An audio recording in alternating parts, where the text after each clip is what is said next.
My daughter-in-law didn't ask me if I wanted to move into a nursing home. She handed me a brochure. It was glossy, thick paper. A smiling gray-haired couple walking hand in hand across a lawn too green to be real. "We just want what's best for you," she said. My son stood beside her, quiet, hands in his pockets, looking at the hardwood floor I paid for 12 years ago. I was 67, not 87, not confused, not wandering into traffic. 67, and according to her, it was time to start planning. It happened on a Sunday afternoon. Roast chicken still warm in the oven. The kind of dinner I used to make when my husband was alive and my son still hugged me before leaving the house. She placed the brochure next to my plate like it was dessert. Memory care options in North Texas. I don't live in North Texas. I live in the same two-story house my husband and I bought in 1989 for $142,000. It's worth close to $600,000 now. Paid off. Property taxes manageable. Backyard big enough for my grandson to throw a baseball. But the brochure wasn't about geography. It was about control. "I'm not sick," I said calmly. She smiled. That thin, patient smile she uses when explaining technology to me, as if I still dial a rotary phone. "It's not about being sick. It's about safety." Safety. That word again. The same word she used last Thanksgiving when she insisted I shouldn't drive at night. The same word she used when she asked for a copy of my will just in case. My son finally spoke. "Mom, you did forget the stove on last week." I looked at him. I turned it off before we left. He blinked. He didn't know that. He hadn't checked. But she had. This wasn't sudden. It was a build. Small comments over months. "She seems forgetful. She repeats stories. She shouldn't handle the bank stuff alone." Always said gently. Always in front of other people. Planting seeds. And I let her. Because I wanted peace. 2 days earlier, I had stopped by my bank to deposit a check from my pension. Martha, the branch manager, has known me for years. She hesitated before handing me my receipt. "Is everything okay at home?" she asked. "Why wouldn't it be?" She lowered her voice. "Your daughter-in-law called last week. She asked about adding herself to your accounts. Said you were having trouble remembering passwords." "I don't have trouble remembering passwords. I write them down in a leather notebook in my desk drawer. Same place they've been for a decade." I smiled at Martha. "Thank you for not doing anything." She nodded. That's when I knew this wasn't about care. It was about access. Back at the dinner table, my daughter-in-law flipped open the brochure. "They have activities, fitness classes, transportation. It's really lovely. Lovely. Like a resort. If resorts required surrendering your independence. And your house," she added lightly. "It's just too much upkeep for you." There it was. The house. My husband's photo hangs in the hallway. Navy uniform. 1972. He worked 35 years at the plant before cancer took him. I kept this house running on one income and widow's benefits. And now, apparently, it was too much. "I still mow my own lawn," I said. "With a riding mower," she replied quickly. "That's dangerous." My son shifted uncomfortably. "It's just something to consider, Mom." Consider? As if they hadn't already decided. What they didn't know was that 3 weeks ago, I'd received a property tax assessment in the mail. Market value, $612,400. They didn't know I'd seen her browsing real estate listings on her phone last month. Bigger kitchens, open concepts, better school districts. They didn't know I heard her tell a friend, "Once we get things sorted with his mom, we'll finally have space." Sorted. Like I was paperwork. I didn't raise my voice. I didn't cry. I reached for the brochure and examined it carefully. Private room, $5,800 a month. Memory care unit, $6,900. Funny thing about numbers. I spent 27 years balancing a household budget. I know what they mean. If I moved in there, my pension and Social Security would barely cover half. The rest? The house. Sold. Assets liquidated. Freed up. For them. Who toured this place? I asked. She hesitated only a second. I did. Just to be proactive. How many others? Silence. My son looked at her. How many? I repeated. 3, she admitted. 3. Before I even turned 68. I nodded slowly. Did you put down a deposit? No, she said quickly. Of course not. But she didn't say she hadn't asked about availability. She didn't say she hadn't requested paperwork. Because she had. Martha from the bank confirmed the call. And yesterday, my attorney confirmed something else. Someone had inquired about durable power of attorney forms in my name.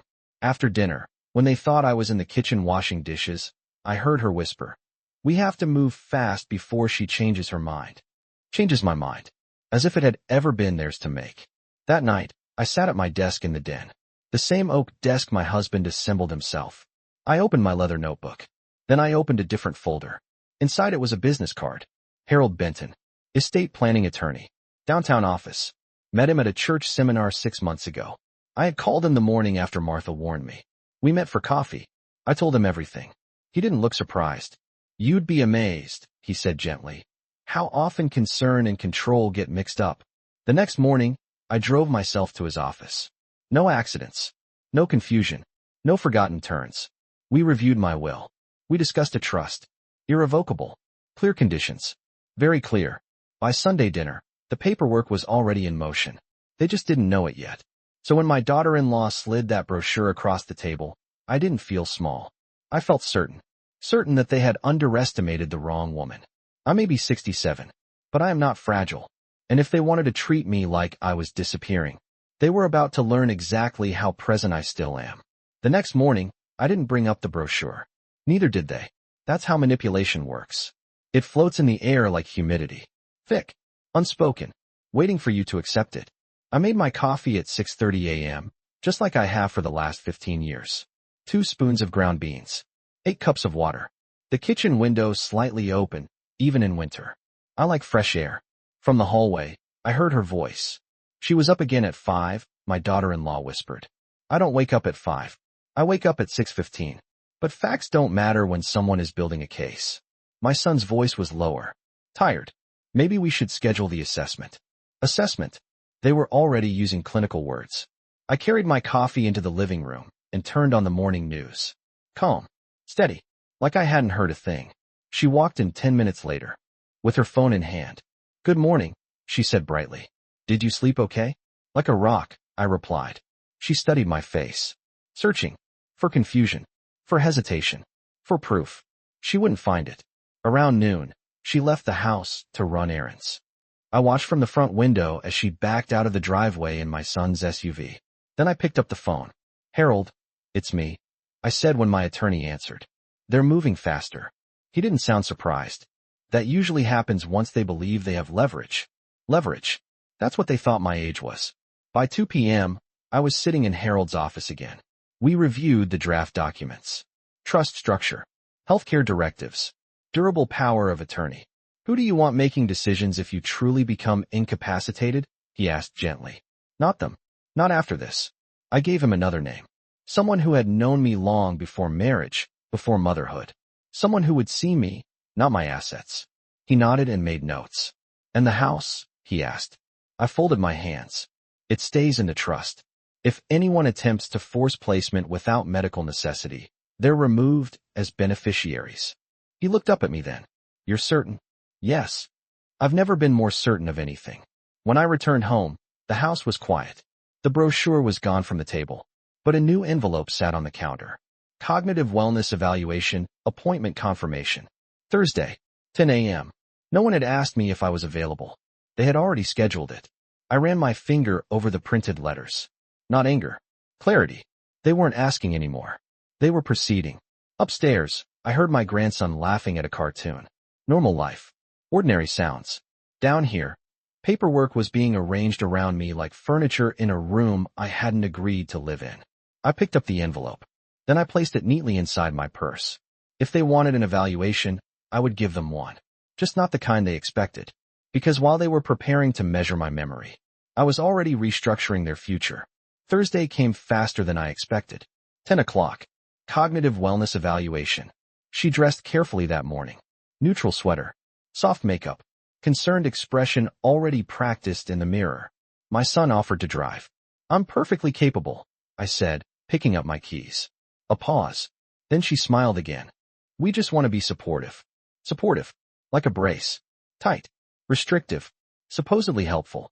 The clinic was 20 minutes away. I drove. Smooth turns. Steady speed. No wrong exits. In the parking lot, she reached over and squeezed my hand. "If you pass, this will just give everyone peace of mind." "If I pass." like I was applying for a license to exist in my own house. Inside, the waiting room smelled like disinfectant and coffee that had been sitting too long. A television played a daytime talk show no one was watching. She checked me in at the front desk before I could open my mouth. "Yes, this is for my mother-in-law," she said gently. "We've noticed some memory issues." "We've noticed."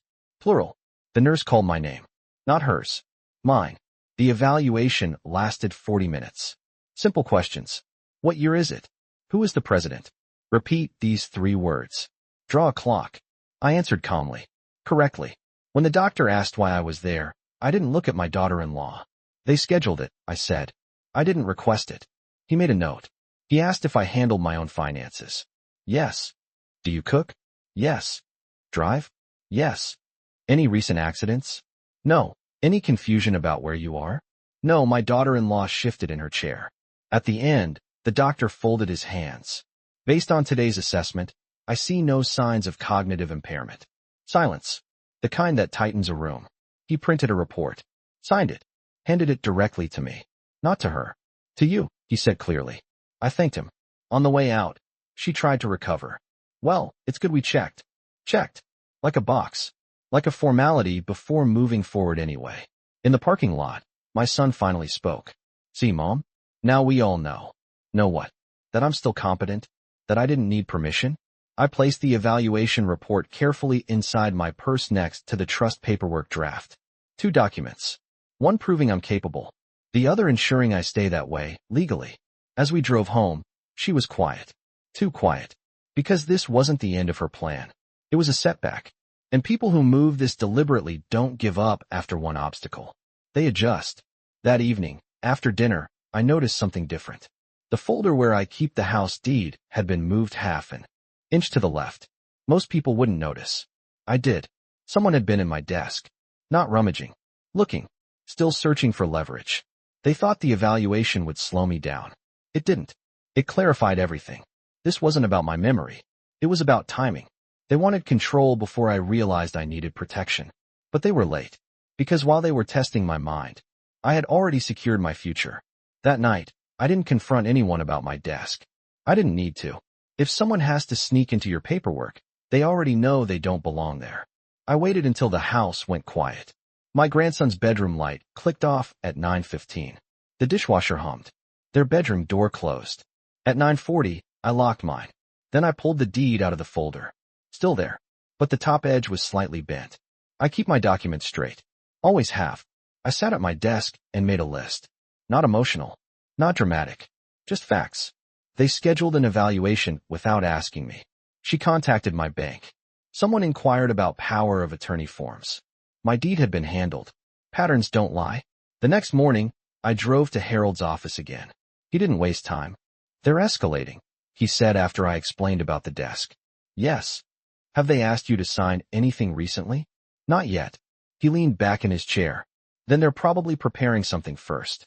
Transfer authority, co-ownership, medical directive revisions." I nodded. I've watched enough life to recognize positioning before a move. "What do we do?" he asked. I didn't hesitate. "We finish everything.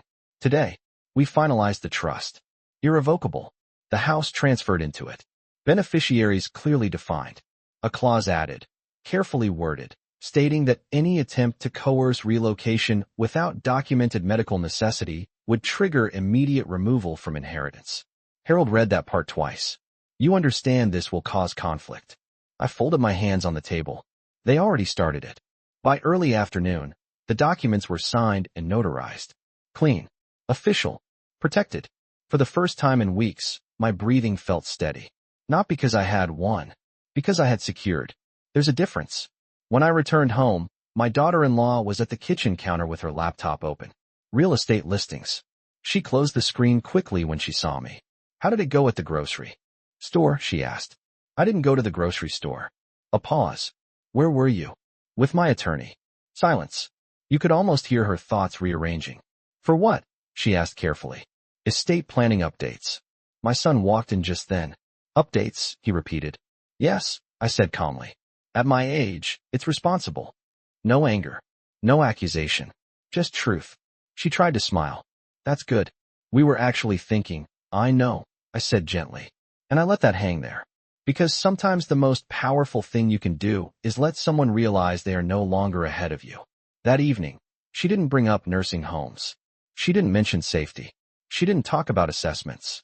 But she watched me closely, as if trying to measure what had changed. What had changed was simple. They thought they were building a case against my independence. They didn't realize I was building a structure around it. And now the foundation was set. They could keep pushing. But from this point forward, every push would cost them something. The shift happened quietly. Not an explosion. Not a confrontation. A recalculation.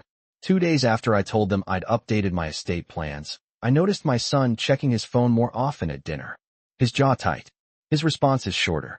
She, on the other hand, became softer. Sweeter. Do you need help with the laundry? Want me to schedule a cleaning service? You shouldn't strain yourself. Strain. As if folding towels required medical supervision. I watched. I listened. Because when someone changes tone that quickly, it's not kindness. It's strategy. That Friday afternoon, a certified letter arrived. Addressed to me. Return address. A law office I didn't recognize. She brought it inside before I could reach the mailbox. I signed for it, she said lightly. It looked important. I held out my hand. She hesitated half a second before giving it to me. Inside was a formal document titled, Petition for Guardianship Evaluation, filed by my son, requesting that the court consider whether I was still capable of managing my own affairs. I read every word slowly. Allegations of increasing forgetfulness, financial vulnerability, potential safety risks living alone. Living alone. I don't live alone. They live with me. In my house. I folded the document carefully and placed it back in the envelope. My daughter-in-law was watching my face, studying it for cracks. You know this is just precautionary, she said gently. We're worried. Worried people don't file court paperwork without a conversation. Worried people don't inquire about power of attorney behind your back. Worried people don't research assisted living rates before your birthday. This must have been difficult for you, I said calmly. My son looked away. She answered for him. We had to think long-term. Long-term. Meaning, before I can change anything else. That evening, I called Harold. He didn't sound surprised. It's becoming more common, he said. Adult children filing for guardianship over financially independent parents. What happens now? I asked. We respond. And we respond quickly. By Monday morning, we had filed our counter. Medical evaluation attached. Trust documentation attached. Financial statements attached. Clear proof of competency. Clear proof of independent management. Harold also included something else. An affidavit describing prior attempts to access my accounts and property. Patterns. Courts look at patterns. On Wednesday, we appeared before a judge for a preliminary review. I wore a navy blazer. Low heels. Hair pinned back the way my husband liked it. My son sat on one side of the room. I sat on the other. My daughter-in-law held his arm as if he were the fragile one. The judge reviewed the evaluation first. No cognitive impairment, he read aloud. He flipped through my financial records. Substantial savings. Stable pension. No history of missed payments. No evidence of exploitation. He looked up at my son. On what basis are you requesting guardianship? Silence. My son cleared his throat. We're just trying to protect her. The judge leaned back. From what? No answer. The petition was dismissed. Not delayed. Dismissed. The sound of the gavel wasn't loud, but it was final. Outside the courtroom, my daughter-in-law's composure cracked for the first time. You didn't have to make this adversarial, she said sharply. I looked at her. You made it legal. My son wouldn't meet my eyes. Mom, we just thought. I know what you thought, I said gently. You thought I wouldn't notice. You thought I wouldn't respond.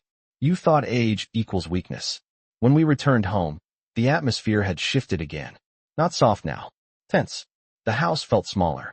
That evening, I received another call. This time from my insurance agent. Just confirming, he said, you requested beneficiary updates on your life insurance policy? I did. And you're aware your son is no longer the primary beneficiary. I'm aware. A long pause. Understood. Paperwork travels fast. News travels faster. At dinner, she couldn't contain it. You changed the insurance? She asked, trying to sound casual. Yes. To who? That's private. My son finally looked at me. Why would you do that? I set my fork down. Because when someone files to take control of my life, I reconsider how much control they deserve. Silence. Heavy. No shouting. No tears. Just consequence. Later that night, I walked through the hallway and paused at my husband's photograph. I touched the frame lightly. We built this life carefully, brick by brick, payment by payment, year by year. I will not let impatience dismantle it. They thought filing guardianship would corner me. Instead, it clarified everything. Trust secured. Petition dismissed. Beneficiaries revised. They tried to prove I was incapable. All they proved was that they were unprepared for resistance. And now the balance of power in this house had shifted. Not loudly, not dramatically, but permanently. On Monday morning, the house felt staged. Too tidy. Too quiet. My daughter-in-law had already taken my grandson to school. My son left without saying goodbye. On the kitchen counter sat a folder. Plain manila. My name written across the tab in neat black ink. I didn't open it immediately. I poured my coffee first. Sat down. Let the silence stretch. Then I opened it. Inside were printed listings. 2-bedroom condos. Single-level units. Active adult communities. Highlighted phrases. Low maintenance. Community support. Safe environment. Safe. Always that word. Attached was a handwritten note. We think downsizing could reduce stress for everyone. Everyone. I didn't crumple it. I didn't sigh. I simply added it to my growing stack of documentation. Because patterns matter. First, the evaluation. Then guardianship. Then deed inquiry. Now relocation pressure. Different tactics. Same direction. Move me out. Around noon, my son came home early. He stood in the doorway of the den while I reviewed paperwork. Did you see the folder? He asked. Yes. We're not trying to push you, he said quickly. We just think a smaller place might make things easier. For who? I asked calmly. He hesitated. For everyone. There it was again. When someone avoids specifics, they're protecting an agenda. This house isn't a trust, I reminded him. It's protected. He shifted his weight. That's exactly the problem. The problem. Not my health. Not my safety. The structure. The protection. You locked us out, he continued. I secured myself, I corrected. He walked further into the room. She feels like you don't trust her. Trust isn't a feeling. It's built on behavior. She filed paperwork to control my life, I said evenly. Trust changed that day. He ran a hand through his hair again. A habit he picked up in high school. You're making this harder than it has to be. No, I replied softly. I'm making it clear. Clear that I will not be transferred. Clear that I will not be managed. Clear that age is not surrender. That evening, I installed something small but symbolic. A lock on my bedroom door. Not dramatic. Practical. When she noticed it the next morning, she raised an eyebrow. Is that really necessary? Yes. She forced a smile. We're family. Family doesn't require access to everything. Later that day, I scheduled one more meeting with Harold. Prepare eviction documentation, I said. He looked at me carefully. You're ready for that step? I'm prepared for that possibility. There's a difference. Prepared doesn't mean eager. It means realistic. When I returned home, I watched them from the kitchen window as they unloaded groceries from the SUV. They laughed at something. Normal. Ordinary. And yet underneath it all, there was a tension they couldn't hide. Because they now understood something important. The house wasn't slipping from my control. It never had. What was slipping? Was their assumption that I would eventually give in. And that realization was far more unsettling to them than any court dismissal ever could be. The confrontation didn't come with yelling. It came with a calendar invite. Sunday. 4 p.m., family discussion. Sent to my email. From my daughter-in-law. I almost smiled. When people can't win in court, they try the living room. At exactly 4 o'clock, I walked downstairs. They were already seated at the dining table. No roast chicken this time. No polite small talk. Just papers. Printed spreadsheets. Highlighted notes. A legal pad in front of her. My son looked nervous. She looked prepared. Thank you for coming, she began. I've lived in this house for 37 years. And she was thanking me for coming to my own table. We think things have become tense, she continued. Tense. An interesting word for, we try to take your rights. We want to find a solution that works for everyone. Everyone. Whenever someone says that, it usually means it works best for them. I folded my hands in my lap. I'm listening. She slid a document across the table. A proposal. They would assist with managing my finances. They would oversee maintenance expenses. They would coordinate long-term housing options. In exchange, I would add my son as co-trustee. Co-trustee. Shared control. shared signatures, shared authority over my own life.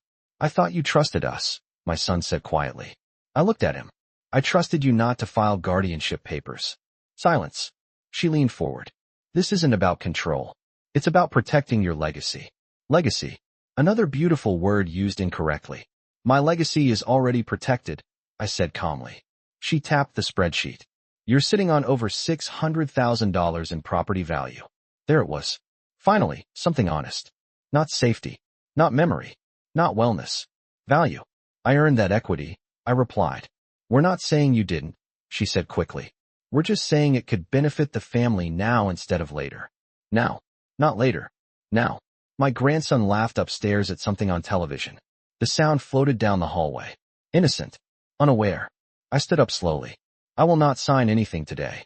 My son's face tightened. So that's it. You're just going to shut us out. I'm going to maintain control of my own affairs. That's not fair, she snapped before catching herself. Fair. Fair would have been a conversation before a court filing. Fair would have been asking before scheduling evaluations. Fair would have been respecting the woman who owns the house you're sitting in. I am not fading, I said quietly. And I am not transferring authority because you're impatient. The room felt smaller. He looked torn. She looked frustrated. The balance had shifted again. They came prepared for negotiation. They didn't expect refusal. As I walked toward the stairs, she called out one last time. If you keep pushing us away, don't expect us to stay. I paused, turned slightly. This has always been my home, I said. Whether you stay is your decision. Not a threat. Not a plea. Just clarity. And for the first time since this began, I saw something in her expression that hadn't been there before. Uncertainty. Because when leverage disappears, so does confidence. The next move didn't come from them. It came from me. Saturday morning, I called for a house meeting. Not by email. Not with a printed agenda. Just a simple sentence at breakfast. I need both of you at the table at 3. No explanation. No soft tone. Just calm direction. They both looked surprised. Good. At 3 o'clock, I was already seated. In front of me sat a single folder. Neatly arranged. My son sat to my right. My daughter-in-law across from me. Arms folded. This won't take long, I said. I opened the folder and slid 3 documents onto the table. The court dismissal. The trust certification. The recorded homestead protection affidavit. I want to be very clear, I continued. There will be no further attempts to transfer, evaluate, manage, or relocate me without my consent. My daughter-in-law inhaled sharply. We were only trying to help. Help does not require court filings. Help does not require deed inquiries at 9:42 p.m. My son looked at the paperwork. You didn't tell us about the homestead filing. You didn't tell me about the guardianship petition. Silence. The air felt heavier now. Not explosive. Settled.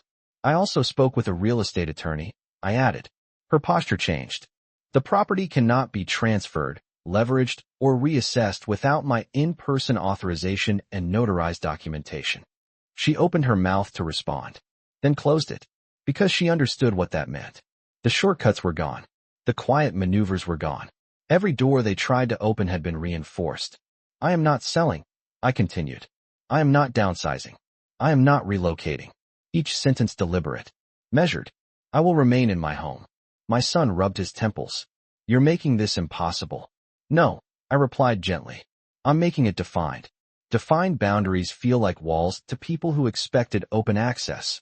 Then I did something they didn't anticipate. I've also drafted a contingency plan. Both of them looked up. If I experience a legitimate medical emergency in the future, the decision-maker listed in my healthcare directive is not either of you. My son stared at me. Who is it? That's private. It wasn't about secrecy. It was about consequence. Trust, once fractured, doesn't reset automatically. My daughter-in-law leaned forward. So that's it. You're cutting us out. I am protecting myself. You're punishing us. Punishment is emotional. This is structural. If you had spoken to me first, I said quietly, none of this would have been necessary. She looked away. For the first time since this began, she didn't have a response ready. I closed the folder. There is one more thing. They both froze slightly. If there are any further legal actions taken without my consent, you will be formally asked to vacate this property. The word landed softly. Vacate. Not thrown. Not shouted. Just placed on the table. My son blinked. You'd evict us? if necessary. My voice didn't rise, because it didn't need to. For a long moment, no one spoke. Upstairs, my grandson's footsteps crossed the hallway. Normal life continued above a very abnormal conversation. Finally, my son exhaled. We can't afford rent right now. There it was. The truth beneath the strategy. Housing. Security. Timing. Not my safety. Their stability. I have given you space, I said calmly. I have given you time. I have given you grace. I folded my hands. But I will not give you control. My daughter-in-law stood abruptly. This is unbelievable. No, I said. It's documented. She walked out of the room. My son remained seated. He looked smaller somehow. You really think we'd hurt you? He asked quietly. I held his gaze. I think you convinced yourself it was justified. That hurt more than accusation ever could. Because it was true. That night, something changed again. Not legally. Emotionally. The tension that once felt like quiet plotting now felt like distance. They stayed in their room. No more spreadsheets on the table. No more printed listings. No more brochures. Because they understood something finally. Every path they tried had been anticipated. Every angle countered. Every quiet move answered with something stronger. Not louder. Stronger. And for the first time since this started, they weren't the ones planning the next step. I was. The house didn't explode after that meeting.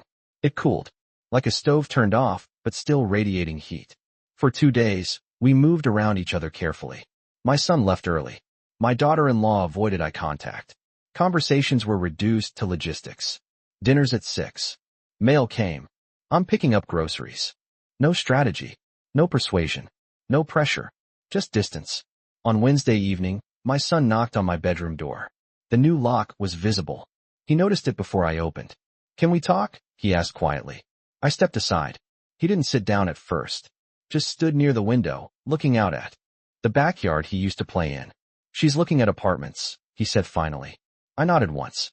That's probably wise. He turned toward me. You really would have filed eviction papers. Yes. No pause. Because hesitation invites negotiation. He sat down slowly. I didn't think it would go this far. It went that far when you filed in court, I replied. He looked tired. Not angry. Not defensive. Just tired. She thought if we moved quickly, it would be smoother, he admitted. Moved quickly toward what? He didn't answer. Because now he could see it clearly. The end point had always been the same. Transfer.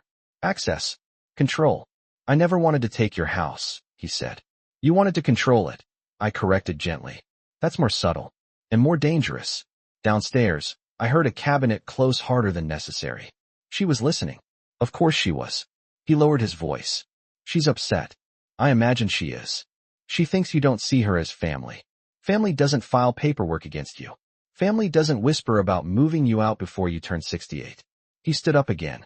If we move, where does that leave us? In your own space, I said calmly. Building your own equity. Making your own decisions. The way we did. He looked around the room. At the dresser. At the framed photographs. At the order. You're not changing your mind, he said. No, because this isn't about stubbornness. It's about boundaries. That night, I heard them arguing quietly behind their closed door. Not shouting, but strained. Tight. When someone's plan collapses, blame searches for a place to land. And I was no longer available as the target. The next morning, a for-rent search was open on the kitchen laptop. She didn't close it when I walked in this time. She just stared at the screen. Different energy now. Not confident. Not strategic. Uncertain. Because the power dynamic had shifted permanently. They tried evaluation. They tried guardianship. They tried persuasion. They tried pressure. Every door closed. And now, for the first time since this began, they were the ones adjusting to a future they didn't control. By Friday, boxes appeared in the hallway. Not many. Just 3. Brown cardboard. Folded neatly. Labeled in black marker. Kitchen. Office. Closet. They weren't moving yet. But they were preparing. Preparation changes a house. The air feels different. Temporary. My daughter-in-law avoided me. That morning. No comments about safety. No questions about my plans. Just quiet packing. My son stood in the doorway of the kitchen while I buttered toast. We found a 2-bedroom about 15 minutes away, he said. That's close, I replied. He nodded. Rent's high. It usually is. Silence stretched between us. He looked like he wanted me to offer something. Money. Help. A compromise. I didn't. Support doesn't require surrender. Later that afternoon, he asked something else. Are you really not going to reconsider any of it? Which part? I asked. The trust. The beneficiaries. The restrictions. I set the knife down carefully. I reconsidered when you filed in court. That was the reconsideration. He exhaled slowly. She thinks you've shut us out permanently. I've secured my future, I said calmly. What you do with yours is up to you. That's not cruelty. That's adulthood. That evening, we all ate dinner at the same table. No tension this time. Just distance. My grandson talked about a spelling test. My son nodded. My daughter-in-law barely spoke. Normal sounds. Ordinary family moments. But the underlying structure had changed. The house was no longer a shared opportunity. It was my property again. Fully. After dinner, my son stayed behind while she cleared plates. Mom, he said quietly, I'm sorry. Not dramatic. Not elaborate. Just 2 words. I looked at him. For what? For pushing. I nodded once. I won't be pushed. I know, he said. And for the first time in weeks, there wasn't defensiveness in his voice. Just recognition. Upstairs, tape sealed another box. Life adjusting. Consequences settling into place. They thought I would give in to avoid conflict. They thought I would choose comfort over clarity. But clarity lasts longer. I am 67. I am competent. And I am not stepping aside because someone else is impatient for what I built. If they leave, it won't be because I forced them. It will be because they finally understood something simple. This house was never available for negotiation. The moving truck came on a Tuesday. Not a large one. Just a rented box truck with faded lettering on the side. They didn't ask me to help. They didn't ask me to pay. They handled it quietly. Which, in a way, was the most respectful thing they had done in weeks. I stood at the front window as they carried out the first mattress. My grandson ran back inside to grab a forgotten backpack. Grandma, we're not going far, he said brightly. I know. I replied, smoothing his hair. And I did know. 15 minutes away. Close enough for dinner invitations. Far enough for boundaries. My daughter-in-law avoided my eyes most of the morning. No more arguments. No more negotiations. Just logistics. Boxes. Tape. Keys. At one point, she paused near the hallway and looked around the living room, as if measuring what she was leaving behind, or what she had almost controlled. My son approached me before loading the last box. We'll come by Sunday, he said. If that's okay. It's fine, I answered. He hesitated. I didn't handle this well. No, I said calmly. You didn't. He nodded. I thought I was protecting everyone. Protection doesn't start with court papers. He swallowed. I see that now. Growth rarely feels comfortable. When the truck door rolled down, the sound echoed in the driveway. Final. My grandson waved from the passenger seat. I waved back. No tears. No dramatic goodbye. Just transition. After they drove away, the house felt larger. Quieter. But not empty. There's a difference. Empty feels lost. Quiet feels restored. I walked through each room slowly. The guest bedroom, cleared. The kitchen counters, open again. The hallway, free of stacked boxes. No tension in the air. No whispered strategy behind closed doors. Just space. That evening, I made dinner for one. Grilled salmon. Steamed vegetables. A small glass of iced tea. I ate at the same table where guardianship papers had been discussed. Where brochures had been placed beside my plate. Where spreadsheets had measured my worth. Now it was just wood and silence. Peaceful silence. Later, my phone buzzed. A message from my son. We're settled. Thank you for letting us stay as long as you did. I read it twice. Then I responded. I will always be your mother. But I am also my own person. 3 dots appeared. Disappeared. No reply after that. And that was fine. Because some lessons don't need further discussion. They just need distance to settle. They tried to decide when my independence would end. They tried to move the timeline forward. They tried to take control before I was ready to give anything. Instead, they learned something else. Age is not expiration. And strength doesn't announce itself loudly. Sometimes it just locks the door and keeps the house. A week after they moved out, the house found its rhythm again. Not the old rhythm. A new one. Quieter mornings. Longer evenings. No footsteps overhead. No whispered conversations behind closed doors. Just the hum of the refrigerator. The tick of the hallway clock. And my own breathing, steady. On Sunday, just like he said, my son came by. Alone. He stood on the porch for a moment before knocking, as if remembering he no longer had a key. I opened the door. He looked around slowly when he stepped inside. You rearranged the living room, he noticed. I did. The couch now faced the window instead of the television. My husband always preferred it that way. I had changed it years ago to make space for toys and play mats. Now the space felt like mine again. We sat at the dining table. The same table where brochures were placed, where petitions were discussed, where lines were drawn. This time, there were no papers between us. Just coffee. I've been thinking, he began. I let things get ahead of me. Yes. I thought if we handled it quickly, it would be easier. For who? I asked softly. He didn't answer. He didn't need to. I never saw you as weak, he said after a moment. I just saw opportunity. Honesty sounds different from defense. It's quieter. I know, I replied. He looked at his hands. I'm sorry I made you feel replaceable. Replaceable. That word sat heavy. Because that's what it felt like when they toured those nursing homes. Like I was already being transitioned out. I am not replaceable, I said calmly. Not as a mother. Not as a homeowner. Not as a person. He nodded. I see that now. We talked for almost an hour. About practical things. About his new apartment. About my grandson adjusting to a smaller bedroom. About grocery prices and traffic and ordinary life. Not once did we mention guardianship again. Because that chapter had closed. Not erased. Closed. After he left, I walked through the hallway and stopped in front of my husband's photograph. Navy uniform. 1972. The same steady expression. We did it, I said quietly. Not in triumph. In completion. We built something solid. And I protected it.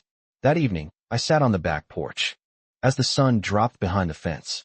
The lawn needed mowing. I'd handle it tomorrow. A neighbor waved from across the street. I waved back. Normal life. Not institutional life. Not supervised life. Mine. I thought about the brochure. The glossy paper. The smiling couple on artificial green grass. The assumption that I was ready to be placed somewhere quiet and managed. They tried to decide the timing of my ending. But they forgot something important. A life built carefully does not get reassigned by convenience. Independence doesn't expire at 67. And dignity does not require permission. A few days later, I received a birthday card in the mail. 68. From my son. Inside, he had written, "Thank you for teaching me what strength really looks like." I held the card for a long moment. Strength isn't loud. It doesn't slam doors or threaten. It signs documents. It draws boundaries. It stays seated at the table when others expect it to stand down. That night, I made a small dinner for myself. Lit one candle. Not because I was alone, but because I was present. I thought about how easily things could have gone differently. If I had signed without reading. If I had avoided the lawyer. If I had mistaken pressure for love. Instead, I chose clarity. And clarity protected everything. They tried to put me in a nursing home before I turned 68. They thought they were planning ahead. What they didn't realize was this. I had been planning my whole life. And I was never planning to disappear. I am still here. In my home. In my name. On my terms. And that, more than any court dismissal or locked door, is the ending I chose for myself.